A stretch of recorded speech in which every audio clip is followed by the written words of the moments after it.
अस्सलामुअलैकुम नाजरीन, चार ऐसे सवाल हैं जो अवाम बार बार पूछ रही है। वो सवालात जो है वो मैं आपको बताता हूँ कि बाबर की कप्तानी जो है वो अप टू द मार्क जो है वो क्यों नहीं है।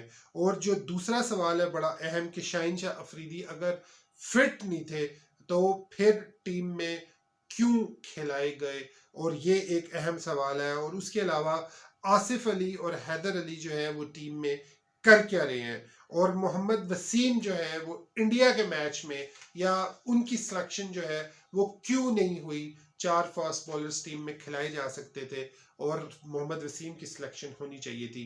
ये चार ऐसे सवालात हैं जिनका मैं थोड़ा सा पोस्टमार्टम ही करने की कोशिश करूंगा। तो आगे वीडियो बढ़ाने से पहले सब्सक्राइब जरूर करें, लाइक जरूर करें, शेयर जरूर करें। तो आए इन सवालात का जो है वो थोड़ा सा पोस्टमार्टम क्विकली करते हैं। नाजरीन, पाकिस्तान इंडिया का जो मैच है वो जाहिर है पाकिस्तान हारने के बाद अवाम के कुछ सवालात जो है वो बहुत सारे जो है वो बार बार हर कोई पूछ रहा था, हर कोई कोशिश कर रहा था कि ये जो सवाल है वो हम पूछें। क्या हमें क्यों नहीं हमें इन सवालों का जवाब जो है वो मिल रहा है, और ये वाकई वैलिड सवाल है।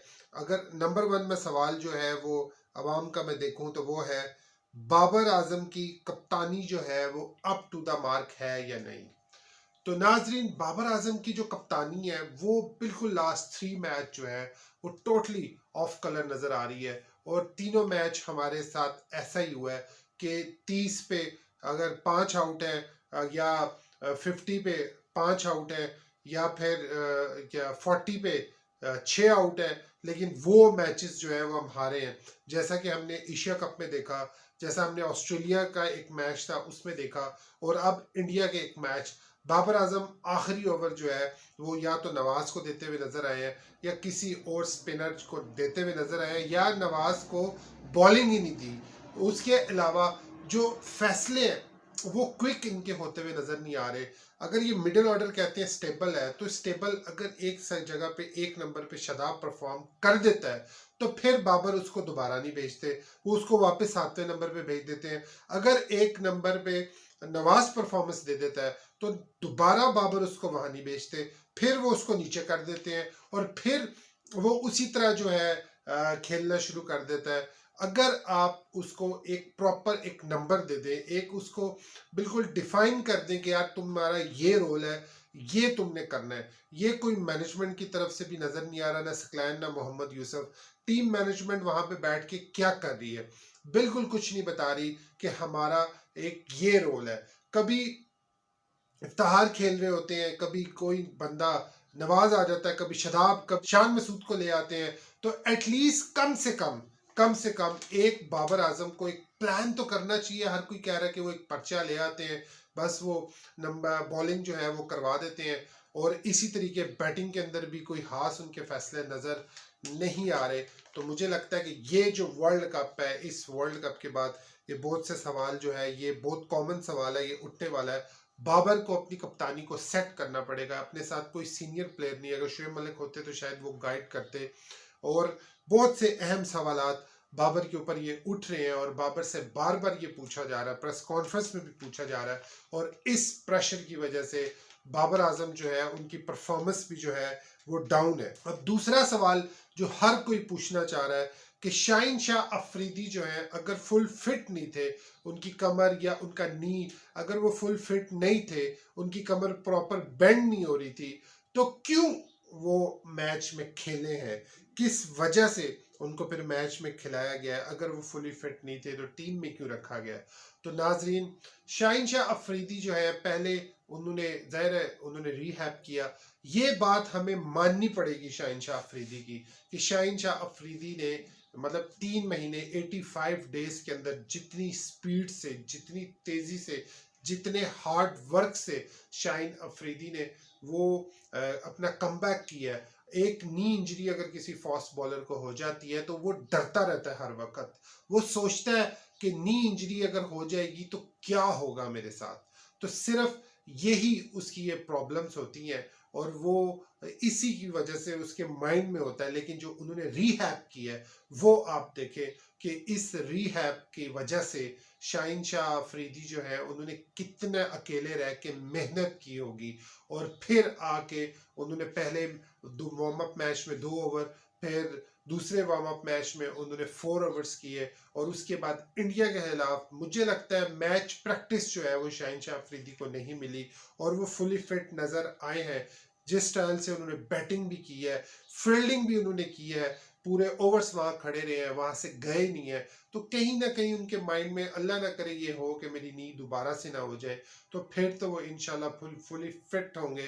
तो शाहीन शाह अफरीदी को आगे नेदरलैंड और जिम्बाब्वे के साथ मैच है, उनको देना चाहिए। अगर वो फिट है, महसूस करते हैं टीम मैनेजमेंट के साथ, तो उनको ये मौका जरूर देना चाहिए, ताकि शाहीन शाह अफरीदी जो है वो साउथ अफ्रीका मैच के अंदर कम बैक करें, और एक प्रॉपर बॉलर जो हमारे विकेट टेकर, हमारे मेन बॉलिंग लीडर जो है वो इंशाल्लाह वापस जरूर आएंगे। तो शाहीन शाह अफरीदी जो है वो फुली फिट है, लेकिन हो जाता है इतने अरसे के बाद हाई प्रेशर गेम के अंदर आओ तो थोड़ी सी परफॉर्मेंस आउट हो जाती है। तो ये वही शाहीन शाह है जो फुली फिट थे, और सेमीफाइनल के अंदर मैथ्यू वेड से 3 छक्के खा गए थे अपने लास्ट ओवर में। तो हो जाता है, बॉलर अच्छा भी होता है, उसको पड़ती भी रहती है। एक सबसे मेन क्वेश्चन, एक सबसे बड़ा सवाल जो बार बार हमारी जो अवाम है या हमारे जो स्पोर्टर्स है वो कर रहे हैं कि आसिफ अली और हैदर अली ये दोनों टीम में कर क्या रहे हैं, क्या वजह है कि आसिफ अली और हैदर अली जो है वो दोनों ही टीम में है विदाउट एनी परफॉर्मेंस। हर कोई पूछना चाह रहा है ये सवाल, क्यों? सिर्फ हमारा भी यही सवाल है, मेरा भी यही सवाल है, आप सबका भी यही सवाल है। और आसिफ अली को बहुत ज़्यादा चांसेस दिए हैं, मुझे नहीं लगता कि शायद पाकिस्तान में या किसी भी जगह पे इतने चांसेस दिए जाएं।